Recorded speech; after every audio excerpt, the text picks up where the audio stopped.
सतगुरु और करवा चौथ, ये बड़ा ही अद्भुत सत्संग है। बड़े गौर से सुनने की ज़रूरत है क्योंकि इसके अंदर तत्व ज्ञान छुपा हुआ है।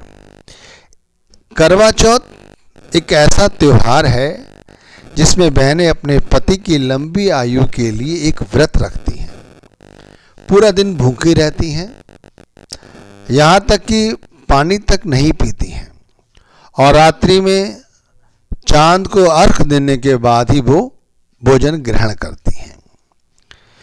लेकिन भाई, मैं ये कहना चाहता हूँ, जो इस धरती पर आया है उसे जाना ही पड़ेगा। ये तुम भी जानते हो और मैं भी जानता हूँ। लेकिन ये व्रत है, एक प्रथा है जो हमें बहुत कुछ सिखाती है। इसे एक व्रत के रूप में, एक संकल्प के रूप में भी हम ले सकते हैं। इसे केवल एक उत्सव मना के छोड़ दिया पूरे वर्ष में एक बार, ये ठीक नहीं है।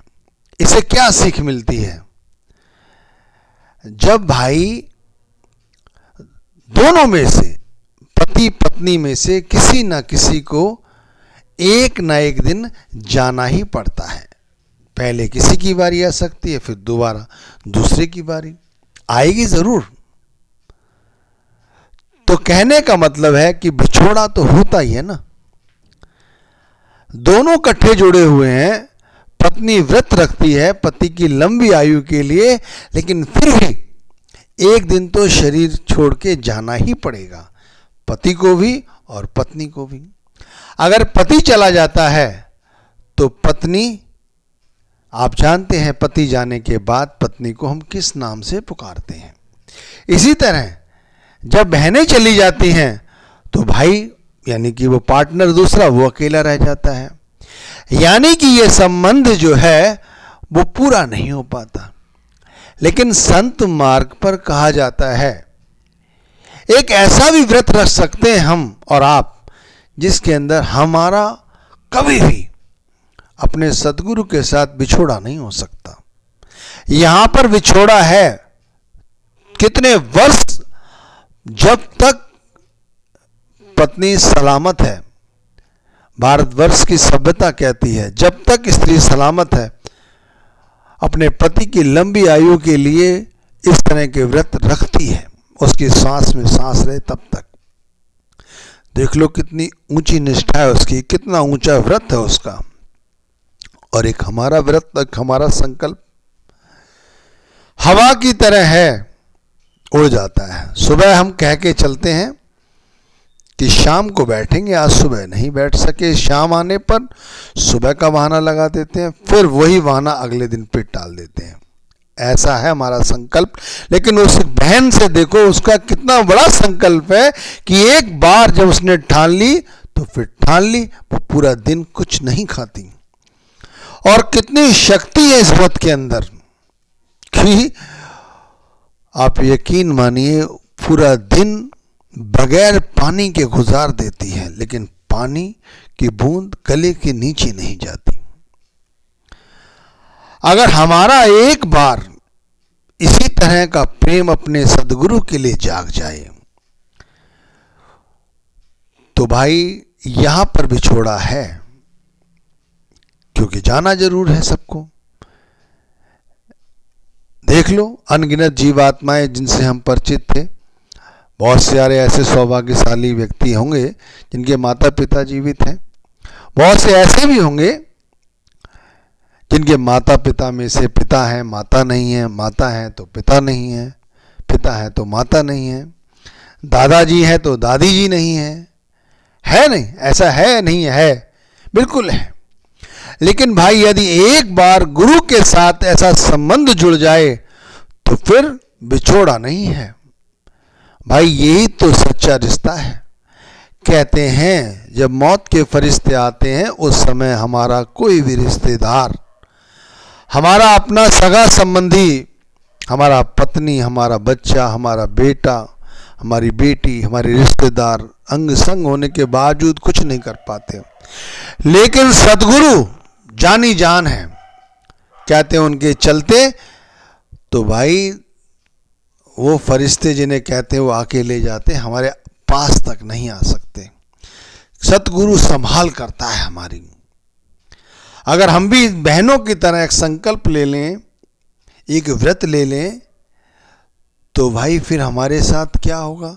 मैं तो कहूंगा कि रोज करवा चौथ है हमारी, रोज करवा चौथ है।